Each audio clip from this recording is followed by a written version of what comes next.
नमस्कार प्रेक्षकांनो, मालिकेच्या आजच्या भागामध्ये आपल्याला पाहायला मिळणार आहे की नंदिनी आणि शारदा दोघीही बोलत असतात आणि त्याच वेळी नंदिनी शारदाला म्हणत असते की काय झालं. नंदिनीला शारदा म्हणते की अगं नंदिनी, हे सगळं कशासाठी. तेवढ्यातच रेखाचा फोन आलेला असतो. रेखा म्हणत असते की काय झालं, झालंय ना सगळं, म्हणजे येणार आहे ना तू आणि जीवादादा, करणार आहे ना कन्यादान. तेव्हा नंदिनी म्हणते की हो, आम्ही दोघंही येणार आहोत आणि कन्यादानही करणार आहोत, काळजी नको करूस, असं नंदिनी सांगू लागते. तेव्हा मात्र इकडे शारदा सगळं ऐकत असते. शारदा म्हणत असते की चला, म्हणजे कुठंतरी गाडी रुळावर आलेली आहे म्हणायचं. असं इकडे जेव्हा घडत असतं तेव्हा मात्र नंदिनी म्हणत असते की ते फक्त एवढ्यापुरतंच आहे. तेव्हा मात्र इकडे शारदा म्हणत असते की यांच्या लग्नाच्या वेळी आता ह्या दोघांचं नातं नीट झालं पाहिजे, एवढंच तिच्या डोक्यात सुरू आहे. शारदाच्या डोक्यात विचार फक्त एवढेच आहेत की काहीही झालं तरीही या दोघांनी एकत्र आलं पाहिजे. तर इकडे नंदिनीला शारदा म्हणत असते, मग ही साडी नेसून जाशील ना. तेव्हा नंदिनी म्हणते की नाही, नको, ही नको साडी मला. मग तिला आठवतं ते म्हणजे ती साडी तिला जीवानीत गिफ्ट केलेली असते आणि मग ती साडी तिला नको असते, कारण तिच्या त्या साडीबरोबरच्या आठवणी आहेत आणि तिला असं वाटतं की नाही, आत्ता ही साडी नको आहे मला. त्यानंतर मग शारदा तिला म्हणते की बरं जाऊ दे, ही नेसशील का साडी. तेव्हा शारदाला ती म्हणते की नाही, नको, हा कलर जीवांना आवडत नाही आहे, त्याच्यामुळं ही साडी नको. असं चाललेलं असतं आणि नंदिनी हे जे काही बोलते ते ऐकून शारदा म्हणत असते, अगं काय चाललंय, ही साडीत नको, ती साडी नको, हा कलर नको, आता तुझ्या जीवांना काय आवडतंय हे मला कसं माहिती असणार ना, असं शारदा तिला सांगू लागते. तेव्हा मात्र नंदिनी म्हणत असते, बरोबर आहे ना, म्हणून तर मी तुला सांगितलं की ही नको आहे साडी. आणि दोघीही एकमेकींशी बोलत आहेत, त्यांच्या दोघींमधलं जे बॉन्डिंग आहे ते खूप छान आहे.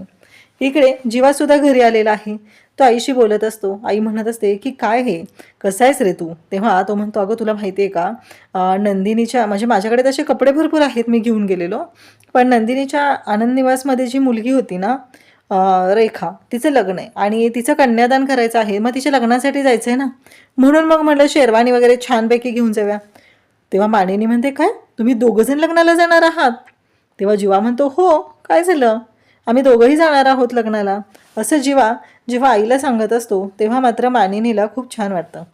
तेवढ्यातच आशा तिथे येते आणि ती म्हणत असते की काय जीवा दादा, कसे आहात तुम्ही. आणि ती खूप खुश झालेली असते, तुम्ही आलात, खूप बरं वाटलं. तेव्हा मात्र जीवा म्हणत असतो, हो, लवकरच तुझ्या लाडक्या सुनेला सुद्धा घेऊन येणार आहे, असं बोलणं सुरू झालेलं असतं. आणि तेव्हा मात्र इकडे जीवा नंदिनी यांचं नातं कसं खुलतंय हे मानिनीला माहिती असतं.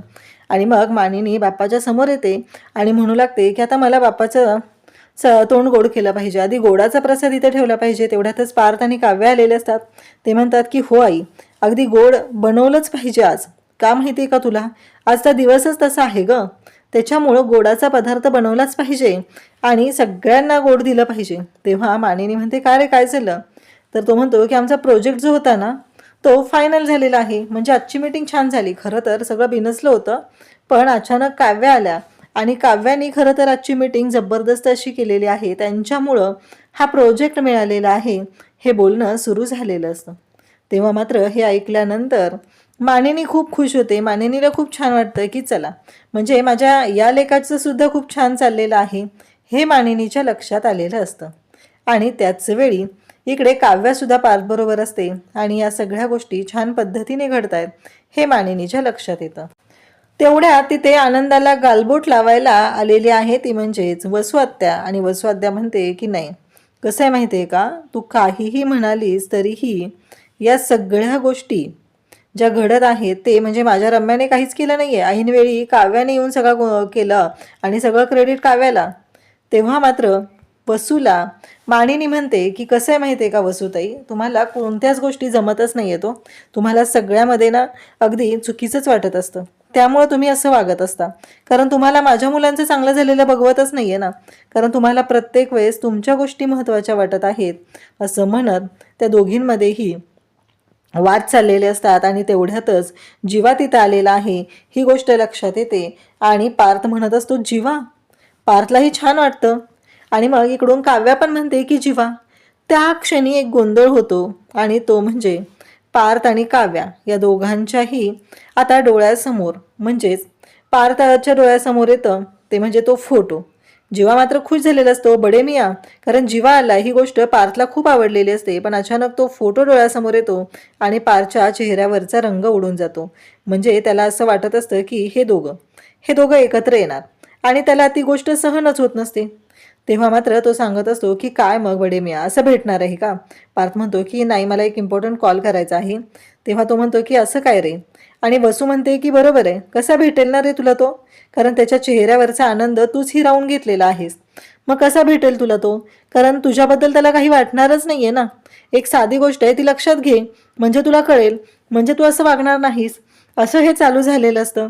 आणि इकडे वसू मात्र तोंडाला येईल ते बोलत असते. तेव्हा मानिनी म्हणते, बाद झालं वसूताई, आत्तापर्यंत ऐकून घेतोय म्हणून तुम्ही प्रत्येक वेळेस तुमची मनमानी करणार आहात. तुम्हाला जसं वाटेल तसं तुम्ही बोलणार आहात. असं म्हणत मानिनी वसूला ओरडायला सुरुवात करते. कारण मानिनीला माहिती आहे की वसूला हे अजिबात आवडत नाहीये की माझी मुलं गोड राहत आहेत, एकमेकांशी प्रेमाने बोलतायत. ही गोष्ट आवडत नाहीये हे मात्र तिला चांगलंच माहिती असतं आणि म्हणूनच ती चिडलेली असते. तेव्हा मात्र वसू म्हणत असते की जे खरं आहे ते खरं आहे. नंदी इकडे जीवा म्हणत असतो की लवकरच मी माझ्या बायकोला घेऊन इथे येणार आहे, एवढं लक्षात ठेवा. आणि मग इकडे काव्या जीवाची समजूत घालत आहे. त्याचबरोबर मानिनी सुद्धा म्हणते की हो. आणि मग आता मानिनी तिथून जाते तेव्हा काव्या म्हणते की कसं आहे माहिती आहे का वसू आत्या, कारण काही लोक असे असतात की त्यांना वाटतं की या घरातल्या भावाभावांनी एकत्र येऊ नये. पण मी आता तुम्हाला सांगते की जीवा आणि पार्थ दोघंही हे भाऊभाऊ पुन्हा एकत्र येणार आहेत. तुमच्यासारख्या वाईट वृत्तीची लोक त्यांना कधीच वेगळं करू शकणार नाहीत. आणि माझी नंदिनी ताई सुद्धा मला पुन्हा ॲक्सेप्ट करणार आहे आणि ती सुद्धा प्रेमाने या घरात येणार आहे. तेव्हा मात्र तुमची कशी वाट लागेल ते बघा. इकडे नंदिनी जीवा दोघंही छान तयार झालेले आहेत आणि लग्न मंडपामध्ये पोहोचलेले आहेत.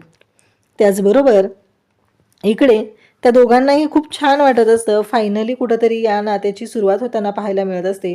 जीवा म्हणत असतो की एवढं छान डेकोरेशन केलंय, कुणी केलंय हे? तेव्हा मात्र नंदिनी त्याला म्हणत असते की हो, एक ते फ्लॉवर्स डेकोरेशनवाले होते आणि दुसरं म्हणजे आपल्याच आनंद निवासमधले काही व्यक्ती, त्यांनी मिळून हे केलेलं आहे. जीवा म्हणत असतो की खरंच खूप छान असं केलेलं आहे हे सगळं. असं म्हणत जीवाला खूप छान वाटत असतं आणि नंदिनी सुद्धा त्याच्याकडे पाहत असते. तेव्हा मात्र जीवा म्हणत असतो की हो, खरंच अगदी मी खरंच सांगतोय, असं जीवा बोलू लागतो. तेव्हा नंदिनी म्हणत असते की हो.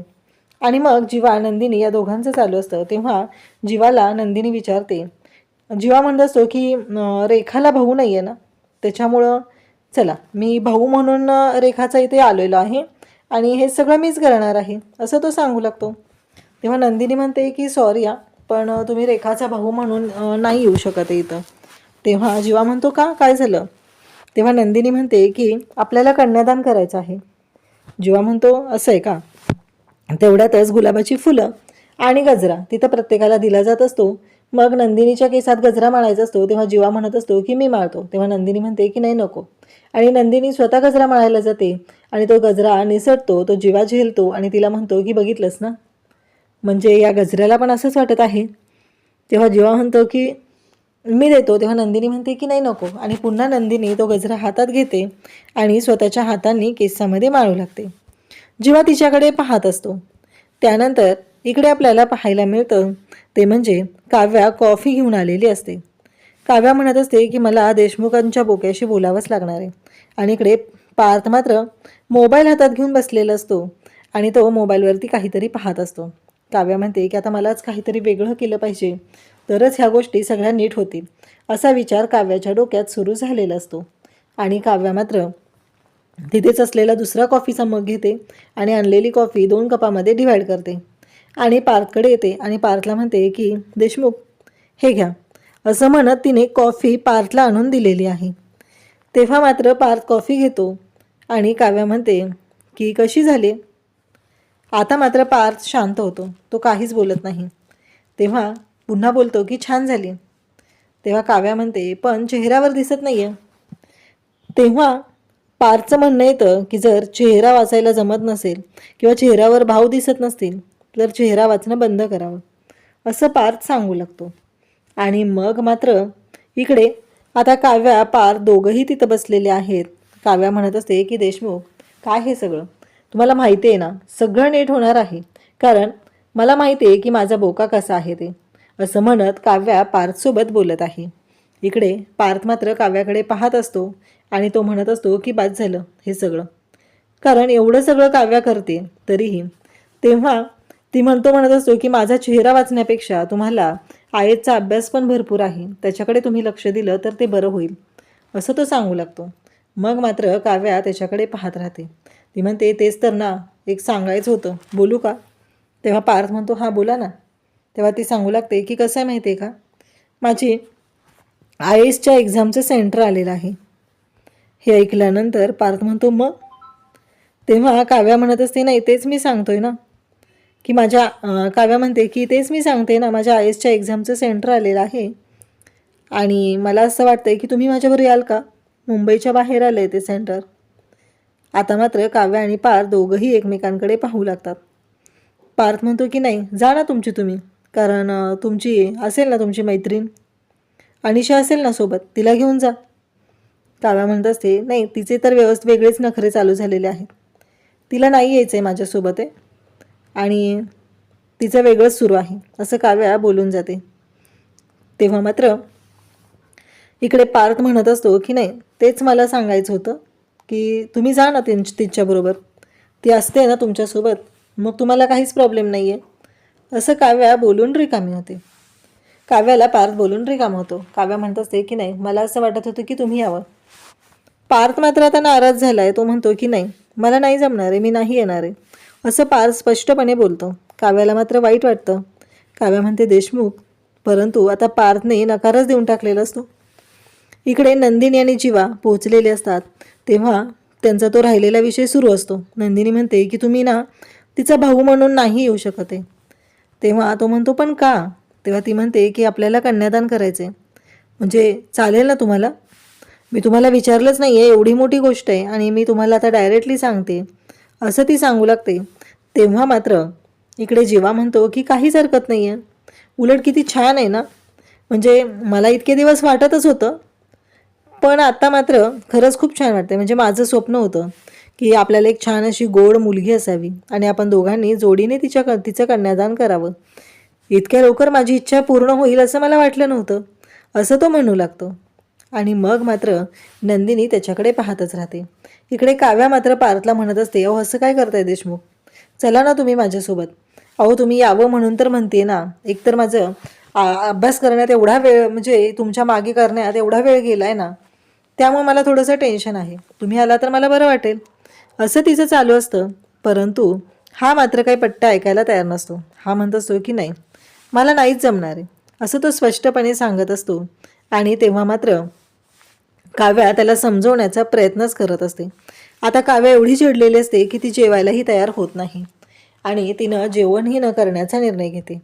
मग उद्याच्या भागात आपल्याला पाहायला मिळतं की काव्याने जेवण केलं नाही आहे हे लक्षात आलेलं असतं, म्हणून ताट वाढून पार्थ घेऊन येतो आणि काव्याला म्हणत असतो की जेवण का केलेलं नाही आहे? काव्या म्हणत असते की नाही माझ्याकडे वेळ नव्हता म्हणून नाही केलं मी. काव्याने स्पष्टपणे सांगून टाकलेलं असतं. काव्याला राग आलेला असतो आणि पार्थ मात्र घास घेऊन तिच्या पुढे आहे आणि तिला म्हणत असतो की खा, परंतु काव्या मात्र ऐकायला तयार नसते. इकडे लग्न मंडपात सगळे जमलेले असतात. जीवा आणि नंदिनी सुद्धा तिथे येत असतात आणि पायरी चढताना अचानक नंदिनीचा तोल जातो. जीवा तिच्यासोबत असतो आणि तो लगेच तिला सावरतो आणि तिला म्हणत असतो की अगं काळजी नको करूस, मी आहे ना, असं म्हणत त्याने तिला सावरलेलं आहे आणि दोघंही एकमेकांच्या मिठीत आलेले आहेत. दोघंही एकमेकांकडे पाहत आहेत. अशाच अपडेटसाठी चॅनलशी कनेक्ट राहा. थँक्यू.